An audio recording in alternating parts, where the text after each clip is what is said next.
నమస్తే, welcome to our channel. ప్రస్తుతం Mahesh Babu SSMB 29 సినిమాలో బిజీగా ఉండగా ఇటీవల ఆయనకు ఈడీ నోటీసులు ఇచ్చిన సంగతి తెలిసిందే. మరి మొత్తానికి ఆయన ఈడీ విచారణకు హాజరయ్యారు. ఇంతకీ ఈడీ ఎందుకు నోటీసులు ఇచ్చింది, అసలు మహేష్ చేసిన తప్పేంటి, ఇవన్నీ కూడా తెలుసుకునే ప్రయత్నం చేద్దాం. దీన్ని పూర్తిగా విశ్లేషించడానికి మనతో పాటుగా ఉన్నారు సినీ క్రిటిక్ దాసరి విజ్ఞాన్ గారు. నమస్తే అండి. మరి మొత్తానికి మహేష్ బాబు ఈరోజు ఈడీ విచారణకు హాజరయ్యారు. అసలు ఈడీ ఎందుకు నోటీసులు ఇచ్చింది, అసలు మహేష్ బాబు ఏం చేశారని చెప్పి ఈడీ నోటీసులు ఇచ్చింది, ఏమంటారు? ఇక్కడ విషయం ఏంటంటే ఇది మహేష్ బాబుతో ఆగుద్దని మాత్రం అనుకోకు. ఇంకా ఇంకా ఇంకా చాలామంది వస్తారు. అంటే వీళ్ళేదో తప్పు చేశారని కాదు, అసలు ఏం జరిగిందో మాట్లాడుకుందాం. ఒక రియల్ ఎస్టేట్ సంస్థ జనాలను మోసం చేసింది. సింపుల్గా చెప్పాలి అంటే ఎలా మోసం చేసింది అంటే అన్ని రియల్ ఎస్టేట్ కంపెనీలు కూడా అలా ఉంటాయని కాదు. వీళ్ళు ఏం చేశారు అంటే ఆల్రెడీ గుడ్ విల్ ఉంది, ఒకటి మంచిది కట్టడం ఒకటి కట్టారు, అందంగా కట్టి అందరికీ మంచి సర్వీసులు ఇచ్చారు, విశాలమైన బాల్కనీలు ఇచ్చారు, మంచి బెడ్రూమ్లు ఇచ్చారు, తక్కువ ధరకు ఇచ్చారు, అందుబాటులో ఇచ్చారు, అందరూ సుఖంగా గృహప్రవేశం కూడా చేసుకున్నారు, అయిపోయింది. దీన్ని పట్టుకొని ఈ గుడ్ విల్తో ఈ రెప్యుటేషన్తో ఇంకొక డబ్బా గీస్తారు. ఈ డబ్బా గీసి అందులో ఒక 100 ఫ్లాట్లు ఉంటాయి. ఈ 100 ఫ్లాట్లని 300 మందికి అమ్ముతారు. ఈడికి తెలియకుండా ఆడికి, ఆడికి తెలియకుండా ఈడికి. అంటే ఫస్ట్ డబ్బులు కావాలి. వచ్చాక ఈ డబ్బుని రొటేట్ చేసి అవసరం నువ్వు అడుగుతావు, ఏంటండి ఫ్లాట్ నెంబర్ 222 మాది కదండి, మేము మొన్న కొబ్బరికాయ కొట్టడానికి వెళ్తే వాడేవాడు వచ్చి విభూది రాస్తున్నాడు, మేము తిడితే నన్ను తిట్టాడని అడిగితే అలా కాదు, మాదే మిస్టేక్, మేము చేద్దాం అనుకునే లోపే మీరే వచ్చారు, యాక్చువల్గా మీది 323, మీరు 223కి వెళ్ళారు, ఇక్కడ జరిగిన మిస్టేకే, అది మేమే చూసుకోలేదు, ఐఎమ్ ఎక్స్ట్రీమ్లీ సారీ సార్, ఇంకోసారి పొరపాటు జరగదు. ఓకేలే, హ్యాపీ. వాడు మళ్ళీ ఒకవేళ అది నచ్చలేదు అనుకో, 323 నాకు వద్దు, నాకు ఇదే కావాలి, సరే సార్ చూద్దాం, పోనీ రిఫండ్ ఇస్తారు, అంతవరకు తెచ్చుకోరు బేసికల్లీ. కాకపోతే ఇవి చాలా రేర్గా జరుగుతాయి గొడవలు, ఎవరు అడగరు. వీళ్ళు ఎలా మేనేజ్ చేస్తారో చూడు. ఇప్పుడు ఈ డబ్బాలు గీసాం కదా సార్, మేము గుర్తున్నాం, మొన్నది కట్టలేదు, వాళ్ళమే, ఇది మా రెండోది, ఇప్పుడు దానికంటే అత్యద్భుతంగా కట్టుతున్నాం పలానా లొకేషన్లో, మీరు రండి, 5 కోట్లకి ఫ్లాట్ మీరు ఇన్వెస్ట్ చేసుకోండి. ఓకే, నేను వచ్చా, ఇన్వెస్ట్ చేసి 5 కోట్లు నాకు డబ్బా ఇచ్చావు. ఇప్పుడు ఆ డబ్బాని పెట్టుకొని వీడు ఏం చేశాడు, 300 మందికి అమ్మేశాడు, అడిగి 1500 కోట్లు లాభం. ఓకేనా, ఈ 1500 కోట్లను తీసుకెళ్ళి ఏం చేస్తాడంటే ఇంకో దగ్గర నిజంగా 100 కోట్లకి ల్యాండ్ కొని 400 కోట్లు పెట్టి కట్టేస్తాడు, నిజంగా కడతాడు. మా ప్రాజెక్ట్ 3 కూడా శరవేగంగా కన్స్ట్రక్ట్ అవుతుంది చూడండి అంటాడు. వీళ్ళకి నమ్మకం, అబ్బా మరి ప్రాజెక్టు ఎందుకు కట్టట్లేదు అని అడుగుతారు అందరూ. ఇదేమో కట్టారు 1, అది ఇప్పుడు గబగబగబా కట్టేస్తున్నారు, అంత హడావిడికి ఏమొచ్చిందో అన్నట్టుగా. మరి ఇది ఎందుకు కట్టట్లేదంటే సార్ అందరూ ఆగుతున్నారు సార్, మీకు నచ్చితే మీరు వెళ్ళి వీళ్ళ లేపుకోవచ్చు, ప్రాబ్లం లేదు, దాని ఇన్వెస్ట్మెంట్ ప్రకారంగా అది చాలా అద్భుతం, అందుకే ఎవడు కట్టుకోవట్లేదు. అవునా, ఏంటి ఆ సీక్రెట్ నాకు చెప్పు. ఏం లేదు సార్, మన ఇది ఉందా ఈ డబ్బా వెనకాల నుంచే రీజనల్ రింగ్ రోడ్డు ప్లాన్ అయింది, దీనిపైనుంచే మెట్రో వెళ్ళొద్ది, దీని ఈ పక్కనే ఆనుకొని ఐటీ హబ్ వస్తుంది, ఆ పక్కన ఇంకేదో పెద్ద మ్యూజియం వస్తుందంట, తర్వాత ఇక్కడ ఇది వస్తుంది, అక్కడ అది వస్తుంది అని చెప్పేస్తారు. 2 ఏళ్లలో నన్ను అడిగితే ఇప్పుడు 5 కోట్లు కదా, 2 ఏళ్లలో 7-7.5 అవ్వచ్చు సార్, ఇంకొచ్చే 5 ఏళ్ళు అయితే డబల్ అవ్వచ్చు, ఇంకా ఎక్కువ అవ్వచ్చు. ప్రజెంట్ చెప్పాలంటే కోకాపేట కూడా డిమాండ్ దీనికి ఉంది సార్, అసలు ఇది డబ్బా కాదు, బంగారు గని అంటాడు.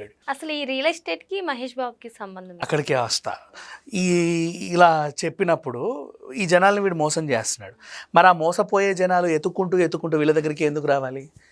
వీళ్ళు ఒక గొప్ప స్టార్ని పబ్లిసిటీ కోసం పెట్టుకుంటారు, బాగా అభిమానులు ఉన్న అతన్ని మహేష్ బాబుని ఎంచుకున్నారు. 6 కోట్ల ఒప్పందం. ఈ ఒప్పందంలో మహేష్ బాబు యాడ్ ఏంటంటే కుటుంబ సమేతంగా మేము ఇక్కడే ఉంటున్నాము అన్నట్టు చెప్పాలి. యాడ్ కూడా అంతే, వాళ్ళందరూ అందులో నటించారు. ఇకపోతే నెక్స్ట్ మహేష్ బాబు యాడ్ అయిపోయింది. వీళ్ళు ఎలా దీన్ని ప్రమోట్ చేసుకుని తెలుసా, మీ విల్లా నెంబర్ ఎంత 12 కదా, మహేష్ బాబు ఇంటికి ఎల్ షేప్కి వెళ్తే ఇక్కడ మీ విల్లా అండి, మహేష్ బాబు ఇంటి ఎదురుగానే నీది, మహేష్ బాబు ఇంటికి 14 ఇళ్ళ దూరంలో నీది. ఇలా నెక్స్ట్ ఇలాంటి రియల్ ఎస్టేట్ వ్యాపారాలు కూడా చేస్తారు, అంటగట్టేస్తారు జనాలకి. అంటే అంటగట్టడం ఇన్ సెన్స్, ఇప్పుడు వీడు ఏం చేస్తాడంటే వీడు ఫేర్ విత్ అన్ఫేర్ బిజినెస్ చేస్తాడు. ఫేర్ విత్ అన్ఫేర్ ఏంటంటే ఇప్పుడు ఇక్కడ 1500 కోట్లు సంపాదించి 500 కోట్లతో అక్కడ వ్యాపారం పెట్టాడు, ఇప్పుడు ఇంకా 1000 కోట్లు లాభమే, మళ్ళీ 500 కోట్లు ఇంకోటి, 500 కోట్లు ఇంకో వెంచర్ వేస్తాడు, అవన్నీ అమ్మేస్తాడు. ఇందులో నుంచి 100 మందిని ఇప్పుడు 300 మందికి అమ్మాడు కదా, 100 మంది సార్ అనుకున్నాం కదా, అంత ఏం లేదు సార్, యాక్చువల్గా అది పడిపోయింది, రీజనల్ రింగ్ రోడ్డు యాక్చువల్గా ఇక్కడ దాకా వచ్చి యూటర్న్ చేసుకుని అట్నుంచి అట్టే తీసుకెళ్ళిపోయాడు సార్ మళ్ళీ రిటర్న్. రోడ్ ఇటు రావట్లేదు. ఐటీ పార్క్ అసలు ఇక్కడ ఉండదంట. అదిగా మెట్రో అంటావా, అది ఇప్పుడు రాదు సార్, వేస్ట్, మన ల్యాండ్ తగ్గిపోకముందే మీరు ఇక్కడ కొనండి అంటాడు. ఈ రకంగా వాళ్ళని మేనేజ్ చేస్తారు వీళ్ళు. ఇప్పుడు ఏం జరిగిద్ది, ఇట్లా డబ్బులు సంపాదించుకొని అటు ఇటు రొటేట్ చేసుకుంటూ వీళ్ళు లాభపడతా ఉంటారు. ఈ టైంలో పోలీసులకి దొరికిపోయాడు. బ్యాంకుకి 3,986 కోట్లు అప్పు పెట్టాడు. పోలీసులు ఇంటికి వెళ్ళి చూస్తే, ఐటీ సోదాలు చేస్తే నిజంగా కడుతున్నారా లేదా అని చూస్తే ఇంత డబ్బులకు దొరికాయి. గట్టిగా క్వశ్చన్స్ వేస్తే ఆ సురానా బ్రదర్స్ అండ్ దీని ఎండి వీళ్ళందరినీ కూడా తీసుకెళ్ళి లోపలేశారు. ఏది పొంతన లేని సమాధానం.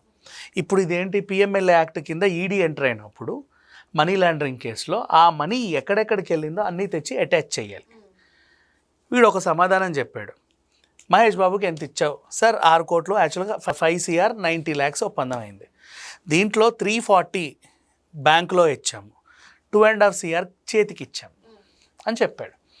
బాగానే ఉంది, 2.5 CR చేతికి ఇచ్చావు. మహేష్ బాబు దా తలుపు తీ, ఏంటండి ఏం జరిగింది? ఏమీ లేదు, మీకు 2.5 CR వీళ్ళు ఇట్లా ఇచ్చారంట కదా, అవి మేము వెనక్కి తీసుకెళ్ళి అక్కడ అటాచ్ చేయాలి. ఎందుకంటే నీకు నువ్వు సంపాదించుకోవచ్చు, పర్లేదు, మీరు ఆన్లైన్ వ్యవహారం అయితే మేము ఏమనం, నీ పేమెంట్ నీ ఇష్టం, ఎందుకంటే దానికి ట్యాక్స్ కడతారు కాబట్టి. క్యాష్ ఇన్ హ్యాండ్ వచ్చింది కదా, లేదు మీరు దానికి ట్యాక్స్ కట్టామని మాకు చూపించండి, మేమేమనం. ఓకే సార్, నేను మళ్ళీ మా లాయర్ని అనుకుని సమాధానం చెప్తాను. అప్పుడు వెళ్ళిపోయారు. కోర్టు కూడా ఒక వాయిదా వేసింది. ఆ వాయిదా ఈ రోజుకి వచ్చింది. ఇప్పుడు ఈరోజు ఏం తేల్చాలి అంటే, యాక్చువల్గా ఈడీకి ఇంకొన్ని క్వశ్చన్స్ వచ్చాయి కొత్తగా. మరి గ్యాప్ వచ్చినప్పుడు క్వశ్చన్లు కూడా పెరగాలిగా. ఇప్పుడు వీళ్ళ క్వశ్చన్స్ ఏంటంటే, మహేష్ బాబు గారు మీరు ఎన్ని యాడ్లు చేశారు? ఇప్పుడు నేను ఇన్ని యాడ్లు చేశాను, ఓ 25 ఫర్ ఎగ్జాంపుల్. సరే, ఓ 25 యాడ్లు చేశారు. వీడు ఈ యాడ్లో మీకు క్యాష్ ఇచ్చారు, చెక్ ఇచ్చారు. మీకు అందరూ కూడా క్యాషు చెక్కు ఇస్తారు కదా? అవునండి ఇస్తారు. ఎందుకంటే ఆన్లైన్లో అంత ట్రాన్సాక్షన్ చేయలేక కొంతమంది ఇట్టిస్తారు, కొంతమంది అట్లా ఇస్తారు. అండ్ ఇప్పుడు మేము అడిగే క్వశ్చన్ ఏంటంటే, ఇప్పుడు ఈ 25 యాడ్స్కి మీకు ఆన్లైన్లో పడ్డ అమౌంట్ కంటే బ్యాంకు ఎలాగూ ట్యాక్స్ గీక్స్ అన్నీ ఫేర్గా ఉంటాయి, మాకు ఓకే. క్యాష్ వచ్చింది కదా ముబ్బడిగా ఇంత, వాటన్నిటికీ మీరు ట్యాక్స్ కట్టారా లేదా? వాటిని ఏం చేశారు? ఎక్కడ డిపాజిట్ చేశారు? వాటి తాలూకు కాగితాలు లేవా? అవేవి. ఇప్పుడు ఫర్ ఎగ్జాంపుల్ నీకు పాన్ బహార్ యాడ్ చేసావు. పాన్ బహార్ వాళ్ళు నీకు ఎంత ఇచ్చారు? లేదు నాకు చెక్కే ఇచ్చారు, 2 కోట్లే ఇచ్చారు.